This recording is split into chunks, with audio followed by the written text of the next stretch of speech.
watching the station covering all of the DMV. This is DC News Now. And thank you for joining us for DC News Now at 4. I'm Mark Hall. And I'm Annalisa Gale. A live look outside now, turning over to that at the nation's capital, where rain is getting ready to move in here at the monument, but it's already active to the west of here.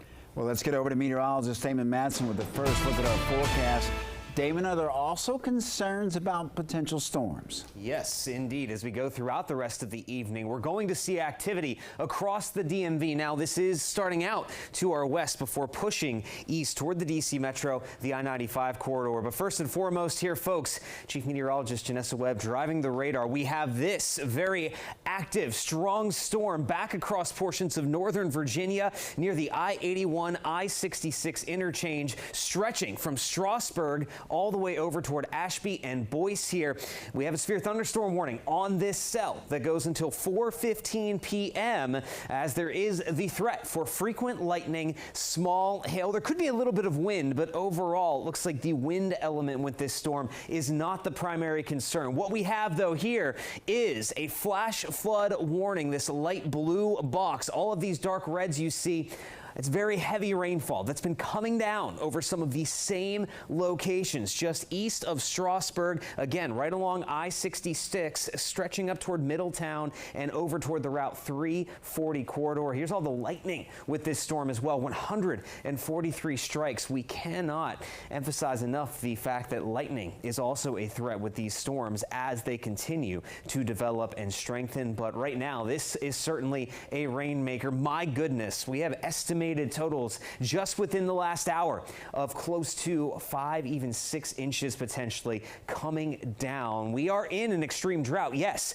across some of these locations to the west, but what we don't need is a lot of heavy rainfall all at once. That is just going to cause excessive runoff and lead to that flooding that is likely occurring out toward the Strasburg area. So again, we're watching that storm, but overall, as we go throughout the evening, all of this activity, this broken line of storms stretching from Charlottesville up to the Hagerstown area, this is going to be moving toward the DC Metro and the I-95 corridor within the next few hours, potentially bringing some of the same threats. So folks, we'll be tracking this, timing this out for you, coming up in a full look at your forecast here in just a bit.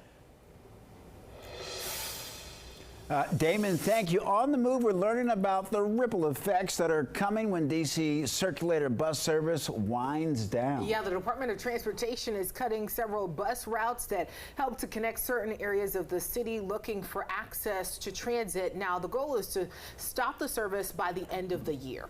And DC News Now's Randy Bass joins us live at a circulator bus stop in Northwest. Randy, you talked to bus drivers and passengers. A lot of people disappointed. Yes, and commuters knew that circulator service could be on the chopping block this year after budget cuts made by the mayor and council during this past round of negotiations. But now that plans to get rid of the circulator are official, people are making new plans to get around town. After 18 years on the road, DC's $1 circulator bus routes won't run much longer. I think it's upsetting. It's a really good service to have. DDOT phasing out service starting in October, with service completely cut off after December 31st.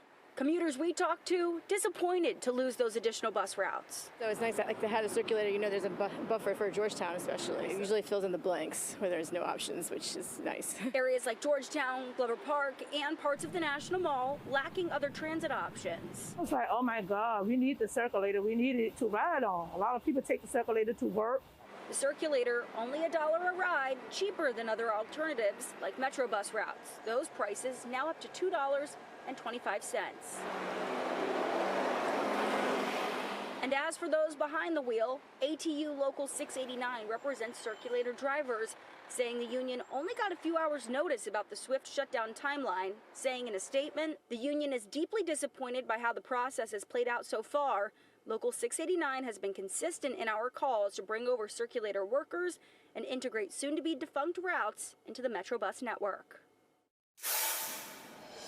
And at this point, it's not totally clear whether those workers will be able to get jobs with WMATA or other local transit agencies when service on the circulator routes completely shuts down this winter. In Northwest, I'm Randy Bass, DC News Now.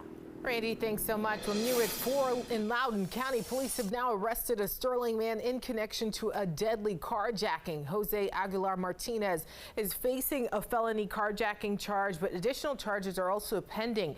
It comes 2 days after a Silver Spring woman was hit and killed by her own car in a town center plaza there. Police believe Aguilar Martinez was behind the wheel. Happening right now, Prince George's County Police need your help finding a suspected cyber criminal. Yeah, they say he's part of a crime wave that's proving to be profitable for those who commit them. DC News Now's Dave Laval has the latest on that trend. Prince George's County Police say cyber criminals have so far stolen $500,000 from people this year. That includes $10,000 from one victim back in June. Thank you. This is the man police say made off with the money from the victim's home. The payoff, investigators say, of a sophisticated crime that involved tech support. A resident was on their computer and received a pop-up notification indicating that their computer had been compromised. Lieutenant Joe Bellino heads the department's financial crimes section. He says the victim received a letter that claimed to be from the Social Security Administration, that her personal and banking information had been compromised. The letter is signed by former Maryland Governor Martin O'Malley.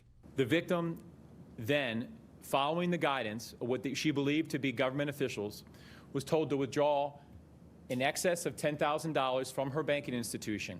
Yeah, that's great. This led to the encounter in which the suspect got the money. Investigators say there have been 22 cyber crimes around the county this year, nearly double the number from a year ago. Many more go unreported because police say the victims feel ashamed. It's psychological warfare. They're trained and they are instructed to keep the victims at a heightened state of fear. But there are things you can do to protect yourself. Don't answer calls from phone numbers you don't recognize. And if you get a letter, simply contact that agency that is said to have sent it in order to verify it. In Upper Marlboro, Maryland, Dave Laval, DC News Now. All right, Dave, thank you. Police have identified a man found shot to death blocks away from Catholic University last night. The victim, Ruben Munoz Romero of Tacoma Park, and police say that he collapsed on Michigan Avenue while on his moped. He later died at the scene. While there's no evidence of the crime that occurred on campus, it's the latest in a rash of crime around that area. I'm absolutely horrified. It's shocking. I think this past year, crime has seemed to have gone down, so to hear something like that, it's horrifying. Police are still looking for a suspect. Well, meanwhile, in the Commonwealth developing now, the Virginia ACLU is suing Liberty University for discrimination. The lawsuit alleges the school illegally fired a transgender woman after she disclosed her identity, which the ACLU believes is a clear violation of the 1964 Civil Rights Act there. Liberty University saying that they will not comment on pending legal or personnel matters. Montgomery County Public Schools getting some heat after the Office of the Inspector General found wasteful spending by the district, and has to do with the contract for electric school buses that a company didn't fulfill. DC News Now's Kevon Dupree tells us it will cost MCPS more money, a lot more. The contract between MCPS and the electric bus company is valued at over $160 million. MCPS was supposed to receive 326 electric buses, but the terms of the agreement have not been upheld. The OIG says the contract required the electric buses to be delivered by August 1st of each contracted fiscal year. Here's how that broke down. 25 buses for fiscal year 22, 61 for fiscal year 23, 120 for fiscal year 24, and another 120 this fiscal year.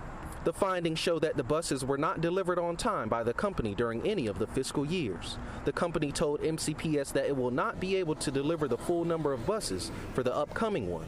The agreement with the electric bus company does not include a provision that allows the school district to assess late delivery fees. If that provision were in place, MCPS could have asked for more than $1.8 million. To make up for the lack of electric buses in its fleet, the school district is looking to extend the life of its diesel buses and add another 90 diesel buses. The cost for all of that, more than $14 million. One MCPS parent says she's not surprised by this news.